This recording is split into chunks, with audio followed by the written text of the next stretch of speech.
اعوذ باللہ من الشیطان الرجیم بسم اللہ الرحمن الرحیم قل اغیر اللہ اتخذ ولیا فاطر السماوات والارض وهو يطعم ولا يطعم قل انی امرت ان اکون اول من اسلم ولا تکونن من المشرکین انی اخاف ان عصیت ربی عذاب یوم عظیم من یصرف عنہ یومئذ فقد رحمہ وذلک الفوز المبین وَإِن يَمْسَسْكَ اللَّهُ بِضُرٍّ فَلَا كَاشِفَ لَهُ إِلَّا هُوَ وَإِن يَمْسَسْكَ بِخَيْرٍ فَهُوَ عَلَى كُلِّ شَيْءٍ قَدِيرٌ وَهُوَ الْقَاهِرُ فَوْقَ عِبَادِهِ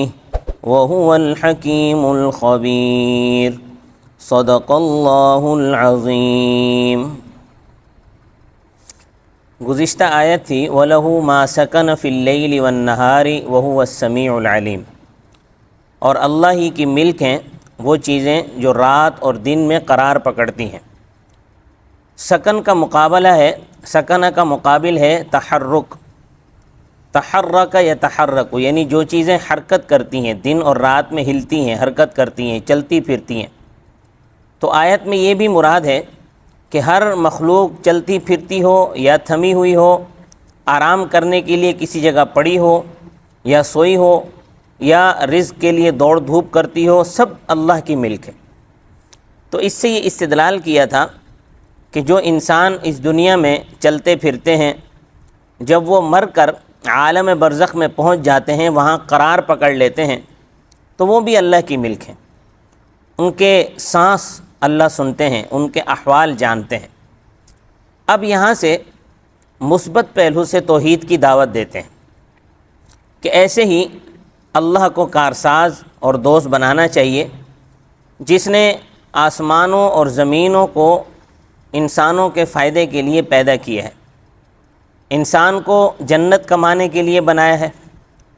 تو اسی اللہ کو معبود مانو، اسی کی بندگی کرو، وہی تمہارے کام بنانے والے ہیں، وہی تمہارے کارساز ہیں۔ عبد، عبد کا معنی ہوتا ہے بندہ۔ یہ بندہ جو ہے یہ فارسی کا لفظ ہے، اردو میں اس کا معنی ہوتا ہے غلام۔ یہ غلام اردو کا لفظ ہے۔ تو جس وقت قرآن نازل ہو رہا تھا اس وقت دنیا میں غلامی کا رواج تھا۔ اب ہوتا یہ تھا کہ جس بندے کے ایک بھی غلام ہوتا یا 4-5 غلام ہوتے تو وہ اپنے غلاموں سے کمواتا تھا، اس کے غلام کماتے تھے، وہ بیٹھ کر کھاتا تھا۔ تو انسان بھی اللہ کا غلام ہے، مگر اللہ انسان سے کمواتے نہیں ہیں، بلکہ وہ اپنے بندوں کو خود روزی عنایت فرماتے۔ لہذا مشرکوں سے کہہ دو کہ میں تو تنہا اللہ کو معبود مانتا ہوں، ان کی فرما برداری کرتا ہوں۔ اول من اسلم، یہ محاورہ ہے، پہلی پوزیشن حاصل کرنے کے لیے مستعمل ہے کہ جماعت کے ہر طالب علم کو اول پوزیشن حاصل کرنے کی کوشش کرنی چاہیے۔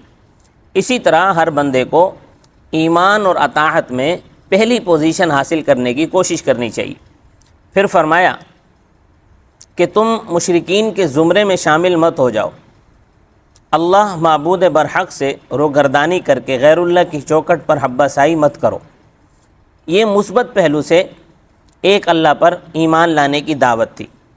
پھر منفی پہلو سے دعوت دیتے ہیں کہ مشرکین سے کہہ دو کہ اگر میں اپنے پروردگار کے حکم کی نافرمانی کروں تو مجھ کو بڑے دن کے عذاب سے کون بچائے گا؟ قیامت کے دن اگر مجھ سے عذاب پھیرا گیا تو یقیناً اس دن اللہ نے مجھ پر مہربانی فرمائی اور اس دن یہی واضح کامیابی ہوگی، تو پھر میں کیوں ایمان اور اطاعت کی راہ اختیار نہ کروں؟ پھر آخر میں ایک قاعدہ کلیہ کا بیان ہے جس کا تعلق دنیا سے بھی ہے اور آخرت سے بھی، کہ انسان کو جب اس کی شامت اعمال سے کوئی سختی پہنچتی ہے تو اللہ تعالیٰ ہی اس کو دور کرتے ہیں، اور اگر اس کو اللہ کی رحمت سے کوئی بھلائی پہنچتی ہے تو اس کو کوئی روک نہیں سکتا۔ اللہ تعالیٰ ہر چیز پر پوری قدرت رکھنے والے ہیں، وہ زبردست ہیں، وہ زور آور ہیں، سب بندے ان کی قدرت میں ہیں، وہ حکمت کے ساتھ بندوں کے ساتھ معاملہ کرتے ہیں، اور اللہ بندوں کے تمام احوال سے واقف ہیں۔ آیات کریمہ فرمایا قل اغیر اللہ اتخذ ولیا، کیا اللہ کے علاوہ کو میں بناؤں اپنا کارساز یعنی دوست، فاطر السماوات والارض، جو بنانے والے ہیں آسمانوں کو اور زمین کو۔ اس سے مراد ہر قاری قرآن ہے، جو قرآن کی تلاوت کرتا ہے، اس سے قل سے وہی سب مراد ہیں، یعنی قل کہہ دو، جو بھی قرآن کی تلاوت کر رہا ہے وہ کہہ دے اغیر اللہ اتخذ ولیا، کیا میں اللہ کے علاوہ بناؤں دوست، فاطر السماوات والارض، جو بنانے والے ہیں آسمانوں کو اور زمین کو، وہو یطعم، اور وہ کھلاتے ہیں، ولا یطعم، اور وہ کھلائے نہیں جاتے۔ قل آپ کہہ دو انی امرت، میں حکم دیا گیا ہوں، ان اکون اول من اسلم، کہ میں ہو جاؤں پہلا جو فرما بردار ہوا، یعنی میں فرما برداروں میں پہلے نمبر پر آ جاؤں۔ ولا تکونن من المشرکین، اور ہرگز مت ہو تو مشرکین میں سے، یعنی تو مشرکوں میں سے مت ہو جا۔ قل آپ کہہ دو انی اخاف، بے شک میں ڈرتا ہوں، ان عصیت ربی، اگر میں میرے پروردگار کے حکم کے خلاف کروں، عذاب یوم عظیم، تو بڑے دن کی سزا سے ڈرتا ہوں۔ من یصرف عنہ یومئذ، جو شخص پھیرا گیا عذاب اس سے اس دن، یعنی عذاب سے جس کو دور کر دیا گیا، جس سے عذاب کو دور کر دیا گیا، فقد رحمہ، تو بالیقین اس نے اس پر رحم کیا، وذالک الفوز المبین، اور یہی واضح کامیابی ہے۔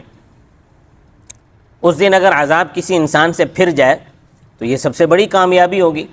وَإِن يَمْسَسْكَ اللَّهُ بِضُرٍّ، اگر پہنچائیں تجھ کو اللہ تعالیٰ کوئی ضرر، فَلَا كَاشِفَ لَهُ، تو نہیں کوئی ہٹانے والا اس کو۔ یہ یہاں اس آیت سے اللہ تبارک و تعالیٰ منفی پہلو سے توحید کی دعوت دے رہے ہیں۔ تو فرمایا وَإِن يَمْسَسْكَ اللَّهُ بِضُرٍّ، اور اگر پہنچائیں تجھ کو اللہ تعالیٰ کوئی ضرر، فَلَا كَاشِفَ لَهُ إِلَّا هُ، تو کوئی ہٹانے والا نہیں اس کو مگر وہی۔ وَإِن يَمْسَسْكَ بِخَيْرٍ، اور اگر پہنچائیں وہ تجھے کوئی بھلائی، فَهُوَ عَلَى كُلِّ شَيْءٍ قَدِيرٌ، وَإِن يَمْسَسْكَ بِخَيْرٍ، اگر پہنچائیں وہ تجھے کوئی بھلائی تو اس کو کوئی دور کرنے والا نہیں ہے۔ فَهُوَ عَلَى كُلِّ شَيْءٍ قَدِيرٌ، تو وہ ہر چیز پر پوری قدرت والے ہیں۔ وَهُوَ الْقَاهِرُ، اور وہی زور آور ہے، فوق عبادہ، اپنے بندوں پر۔ وَهُوَ الْحَكِيمُ الْخَبِيرُ، اور وہ بڑی حکمت والے باخبر ہیں۔ صدق اللہ العظیم۔